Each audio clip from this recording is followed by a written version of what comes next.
ज्यादा देर की जिंदगी नहीं है जग में, थोड़े से दिन की, बहुत थोड़े दिन की, अंगुलियों पर गिने जाएं इतनी छोटी है जिंदगी।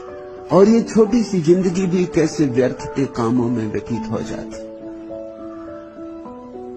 अद्भुत आदमी मिल रहा है, कोई फिल्म देख रहा है, कोई होटल में बैठ और पूछो कि क्या कर रहे हो तो लोग कहते हैं समय काट रहे। इतनी छोटी जिंदगी,